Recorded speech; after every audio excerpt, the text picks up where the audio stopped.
everyone, welcome to Social Media Marketing 202, Pinterest, LinkedIn, and YouTube for Business. And in lesson 3, we discuss using online video for marketing on YouTube.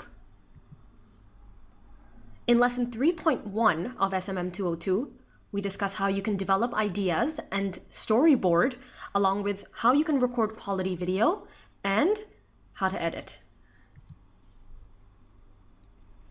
So I'm sure several of you remember this slide from our Social Media Marketing 101 class, where we discuss how it's easier than ever to produce content, share it on YouTube, become an internet sensation. So if you're looking for a job, you can create a video resume, and videos gain the highest level of engagement from fans. So you want to start creating video content when possible. Then you can become an opinion leader by having your own YouTube channel and then see your subscribers grow over time. So video content is greatly lacking, not only in the Middle East, but in several emerging regions as well. And you can really see yourself quickly become an opinion leader on YouTube based on your target demographic.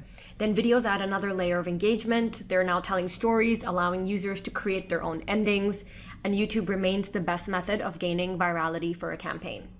So that was a quick review of that slide, which we discussed in 101. And as you remember, we also looked at this startup product ad by dollarshaveclub.com. So if you'd like to view the video, and if you haven't done so already in 101, just click on this link and you'll get to see a fantastic advert that's very different from the usual kind of advertisements that we see for products online. Just an interesting piece of information. This video went viral very, very quickly, and it achieved a much higher virality than they could have.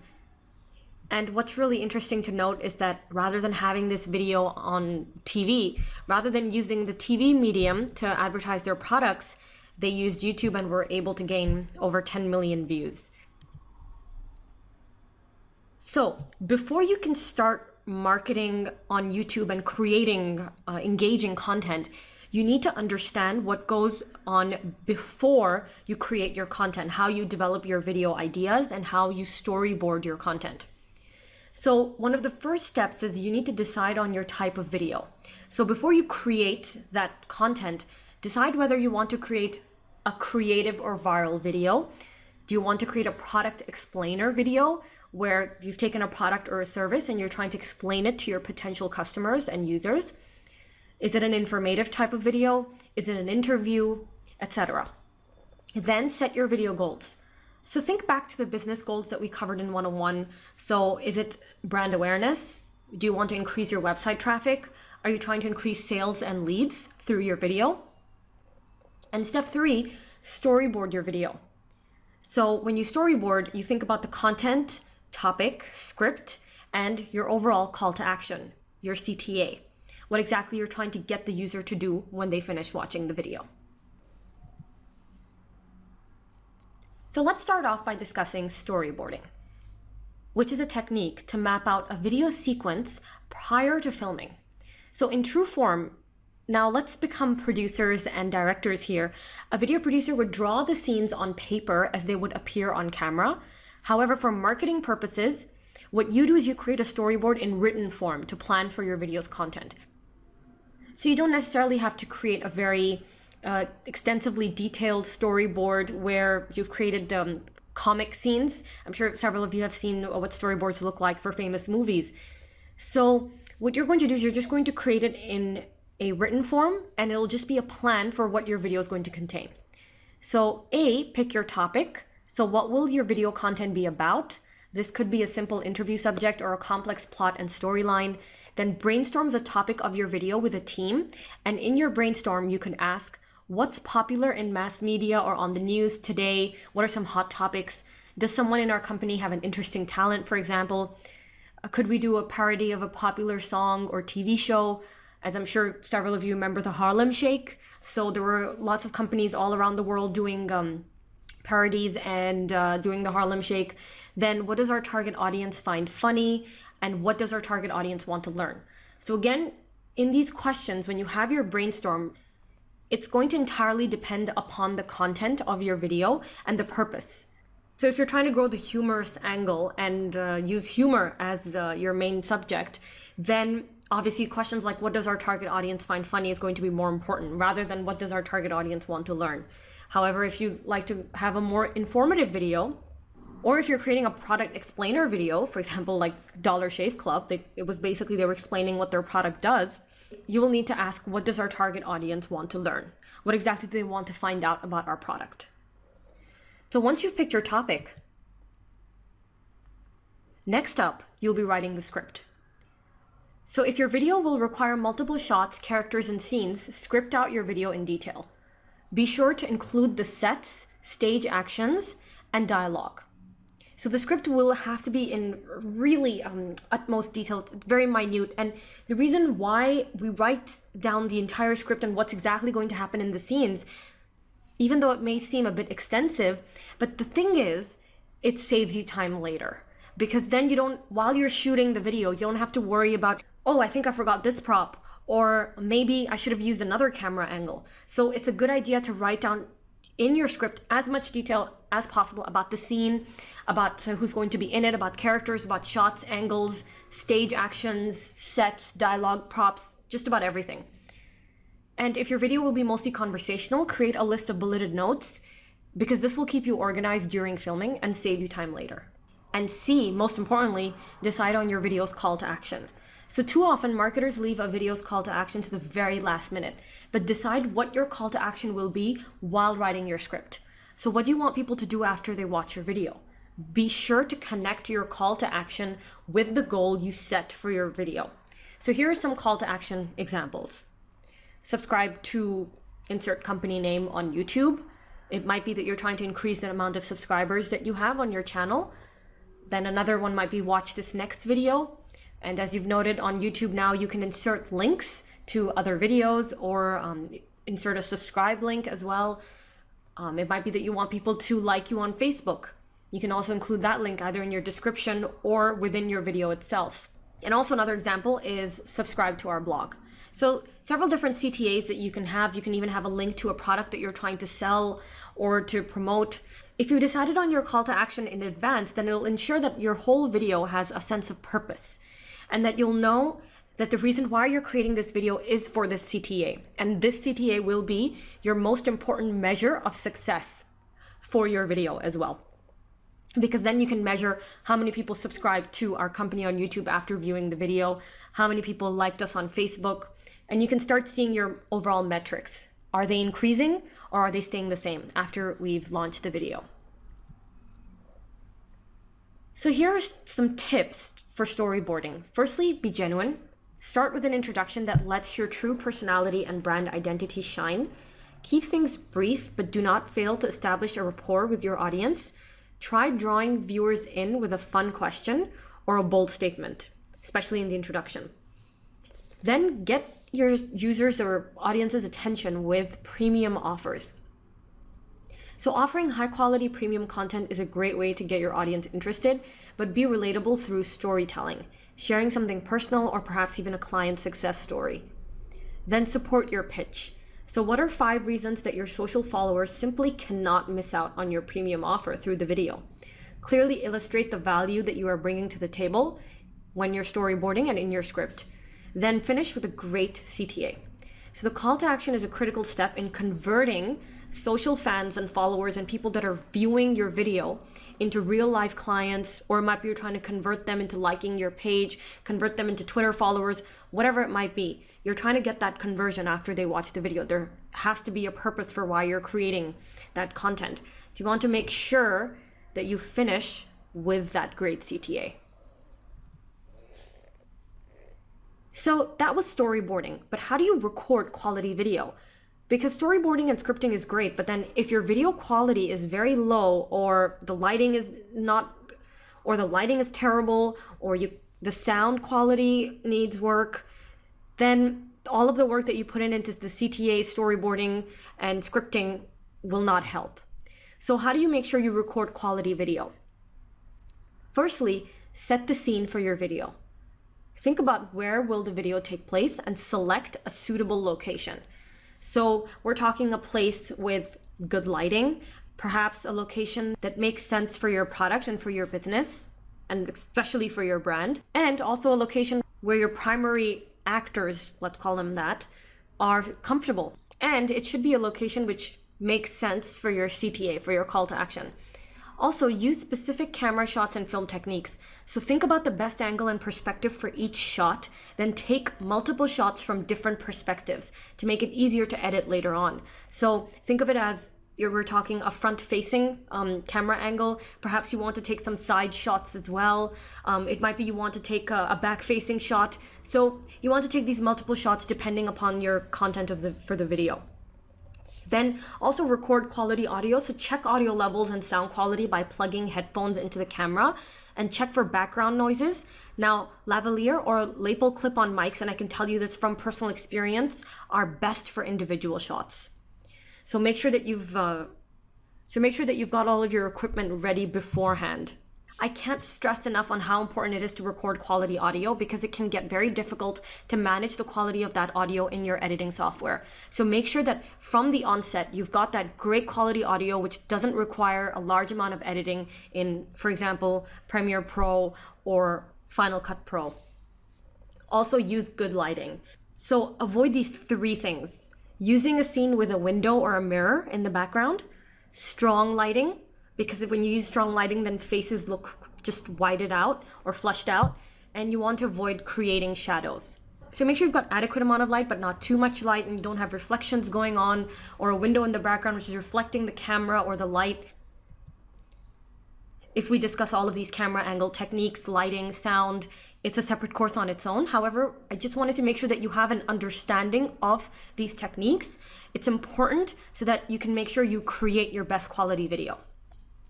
So one very simple lighting technique is called 3-point lighting. And with this technique, you have a key light, a fill light, and a back or hair light. So a key light, this is the primary light facing the person being shot. So if we take a look at the diagram here, it's light 1.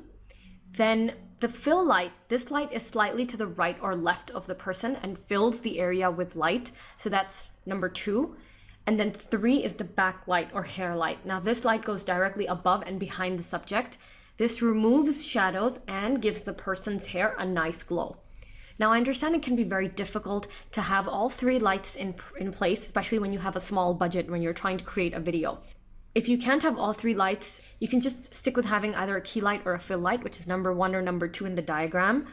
Also, if you have enough natural light, you won't even need to purchase extra lighting. But just make sure that you have enough natural light in your videos.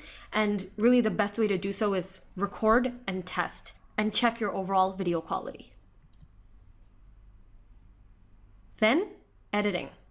So there are a couple of tools that you can use to edit. I started myself with Windows Movie Maker. I mean, it sounds like a very primitive piece of software, but it was actually really able to get the job done for whenever I needed to edit videos very quickly for a client. And also you can use YouTube video editing.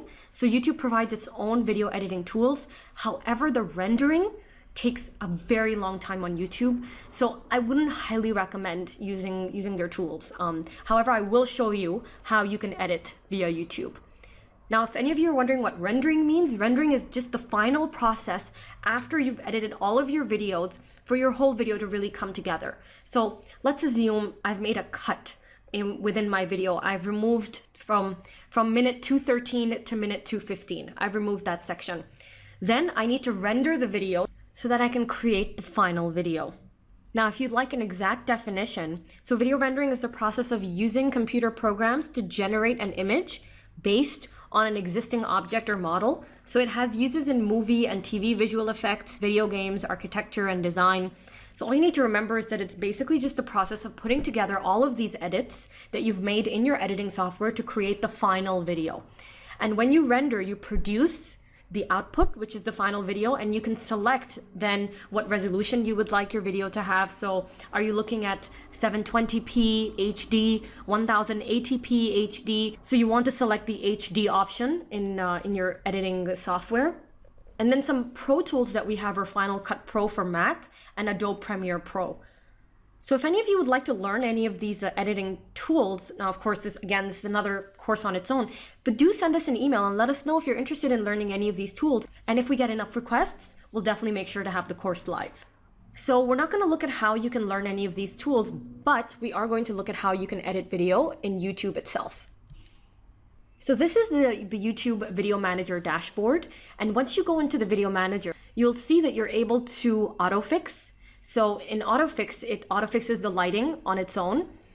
So when you click on autofix, it autofixes the lighting and it autofixes the lighting in the display. Then you can also decide if you'd like to add some sort of a filter in terms of color, maybe stabilize the video because there's a lot of movement. And you can also trim. So you can cut pieces of your video, let's say that you think are irrelevant. You can cut them, and then once you click on save, that's when YouTube will render the video to produce the final video. Now this can take anywhere between 2 and 4 hours, depending upon how many edits you've made. So let's go into the YouTube video editor. As soon as you enter the dashboard, make sure to click on this icon, so the arrow, and then go into Video Manager. Once you're in Video Manager, you can edit any of the videos that you already have. So let's, for example, edit this video. As soon as I click on edit, I'll be led into the editing dashboard, and we have info and settings, enhancements, audio, annotations, and captions. In info and settings, you can basically set your title for the video and your description. So remember, description, the description part is very important. And that's really because you want to make sure you have as many keywords in your description as possible that relate to what your video is about, and that also relate to what you want people to be searching for when they potentially come across your video. So let's say that I insert in the description, I believe this video is about one of our Photoshop courses. I just insert Adobe Photoshop, beginner lesson. I believe in this we're talking a bit more about animation, so I might insert animation as well. So you can state several of these specific tags in your description, and you can add these tags separately as well. So here you've got lesson. I mean, that's probably going to be quite relevant for that. We're probably going to mention Gradberry Academy. And then also just remember, it's important for SEO, because when one of the first search results that appear on Google search are usually related to YouTube, and that's because Google owns YouTube. So what you want to make sure and do is you want to insert those important keywords in your description and in your tags to make sure that people that are searching for certain keywords related to your video on Google will come across your video when they do the search. Then you can also set your privacy settings. So whether you want it to be private, public, unlisted, you can also set a category. So is it in education, music, people, and blogs? And then you have your video URL right here. This is something that you can send out to the rest of your teammates or members or your coworkers before the video gets ready. And then you have your duration and just some other information here. Then you can also go into advanced settings and set your comments, whether you want to allow them, your license and rights ownership. So usually you want to take it as standard YouTube, but if you are okay with other people sharing your video on their own websites, then you can click on Creative Commons. Creative Commons attribution basically means that people have the free right to share your video. However, they just need to attribute the video to you. So an example of attribution would be if they insert a link to Gradberry.com under the video. Then you have your caption certification, if you'd like to set that. I mean, a lot of these advanced settings are not incredibly necessary. It's really up to you if you'd like to set them. You can also enable or disable 3D video for your video. Now moving on to enhancements. Here is where we can really go in and edit our video. If we like, we can trim it, so adjust the start and end times of your video. So for example, I would like to adjust my start time. I can set this area to adjust it to the exact start time. So for example, it's now been adjusted to 1 minute 14 seconds. If I'd like it to be, let's say, 11 seconds, I can adjust it down as well. Then you can also adjust your end time. So if there's a specific time that you'd like to end your video at, you can select that. So for example, I'd like to end at 20 minutes, 13 seconds. And then it shows you an original and preview. Now this is actually for this section if you'd like to add some enhancements to your video. So they're very Instagram-like effects. So here I've added heat map, or you can make it in grayscale, add a 1960s effect. Now these effects are obviously more recommended for videos that are taken in broad daylight or outside with scenery, because then the effects, they show much better. You can also stabilize your video. So for example, there's a lot of movement and shaky camera conditions. You can remove those. And then you can also make your video go in slow motion. Then you can fine tune the lighting and color by adjusting the contrast, saturation, color temperature, and fill light. And then you can also click on autofix. And what autofix does is that it just automatically fixes your video. Now, as soon as you're done with your editing, you just need to click on save. So do remember that as soon as you click on save, YouTube will then work on rendering the edits that you've made. And that can take from between 2 to 4 hours, depending upon the duration of your video. So this is very basic editing. So if you just like to, you already have a final cut of your video and you just like to make some very quick basic edits, you can do so using YouTube. And you can also click Save As if you'd like to save it in a different format. And then you can also just click Revert to Original. Now, just to tell you a little bit more about formats and uploading to YouTube. When you upload to YouTube, a lot of the editing software already allows you to automatically create formats that are suitable for YouTube. But just remember that when you're uploading a video to YouTube, it's always good to have it in an MPEG-4 format. And when you're rendering, select H.264 as your standard format. Especially when you're trying to upload to HD video and when you're trying to upload it to the highest resolution possible. So that was a quick intro to video editing on YouTube. So you can also do audio editing. And in audio editing, so you can just add tracks to your video and add music. And then in annotations, if, for example, you'd like to point your viewers in a certain direction, so for example, to a certain URL, you can add annotations. Basically, when you click on adding annotations, you can either add a speech bubble, note, title, spotlight, label, and you can also link it to another URL. And then in captions, you can add captions and subtitles to help more people enjoy your videos. If you'd like to add them in certain languages, you can do so as well. And if you click on English automatic captions, it automatically adds English captions to your video. But as you can see, they're not very good. I mean, it says here, welcome to Preston Martin, Corporation of Synthetic. I mean, it's completely off. So it's always recommended to create your own captions and then upload them to YouTube. All right, and that's it for the YouTube video editor. Now that brings us to an end of lesson 3.1. In lesson 3.2, we discussed the YouTube 1 channel and video content strategy. Thank you, and see you in lesson 3.2.